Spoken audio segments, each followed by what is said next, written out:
Okay. It's time for me to say something. One more thing. And I've said it plenty of times, but I'm going to go ahead and say this.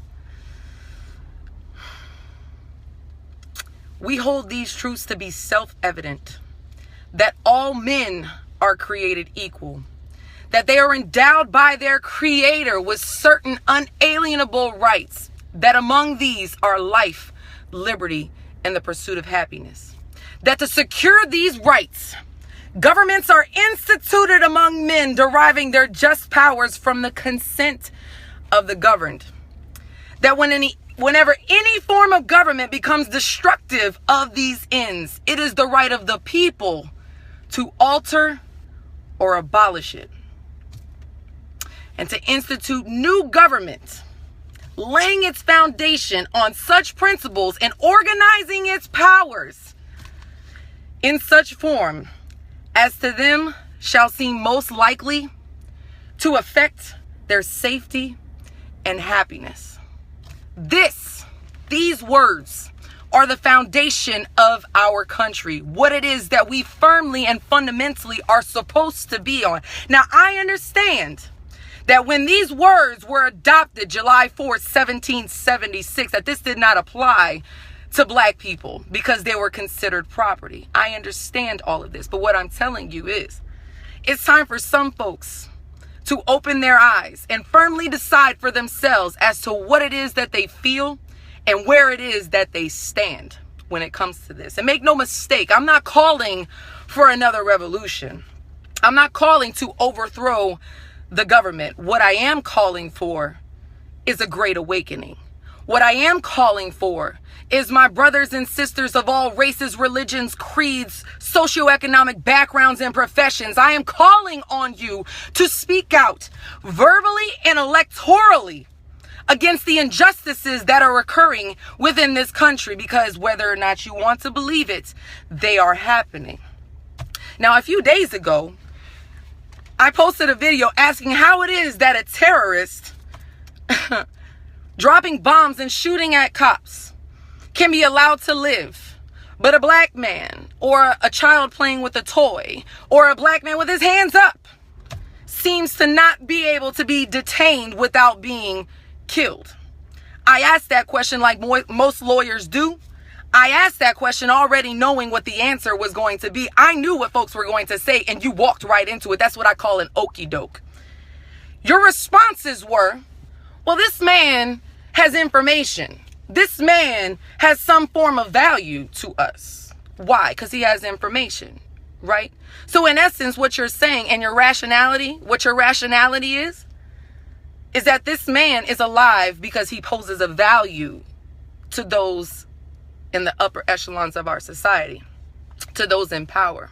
He's a national security risk, right? Well, I dare say that the injustices that are occurring here with police brutality, those that are given the right to protect and serve, but instead are enacting in such a way that they feel as if their badge gives them the right to be the judge, jury, and executioner, I dare say that that is a national security risk. That is more so an issue of national security than what this man did. And in essence, what you really did was prove my point all along. What you basically said was this terrorist is more of value to the American people than black lives. So in essence, what you said is that black lives don't matter. And you walked right into it. So what I'm going to do is I'm going to beg of you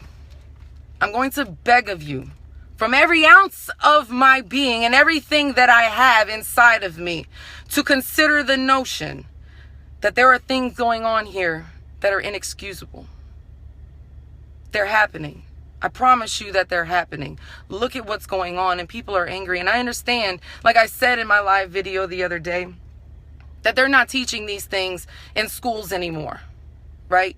So social studies is no longer a subject required to go on, and some people just don't know any better. You don't know the things that went on in history. You know slavery existed, but you don't know how really bad it was and why people are so angry about all of this. And some people are just willfully ignorant. I'm trying to tell you, when I did this first video, that spoke out for Black Lives Matter. That was 9 months ago. And I am so sick and tired. Matter of fact, I'm sick and tired of being sick and tired about talking about it, because I've been saying the same thing over and over and over again. I'm tired of talking about it. I'm a white girl, a blonde-haired, green-eyed white girl from New Orleans, and I'm tired of talking about it. And it's only been 9 months, and I can only imagine that if I'm tired of it after only 9 months, imagine how blacks in this country feel, because they've been saying the same thing for centuries. I am pissed. I am pissed at this point, but the better question is, why aren't you?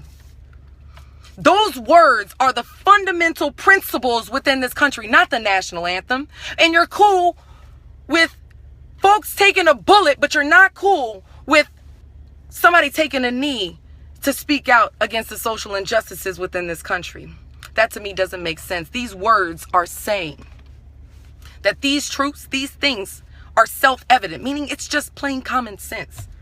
You're giving these rights by God. John Locke said you are given these rights by God, by natural rights, and they are unalienable, meaning that nobody can take them away from you. Nobody, not even the government. These governments are instituted among men, among us, and our government gets its power from us. And if at any point in time the government is not serving our needs, it's not just our right, it's our responsibility to speak out and to do something about it. And that's what I'm calling you on. I'm calling out for you. And like I said within education, I know that they're not teaching you this, but I'm telling you now. So you cannot sit here and claim ignorance. You have the power within this country.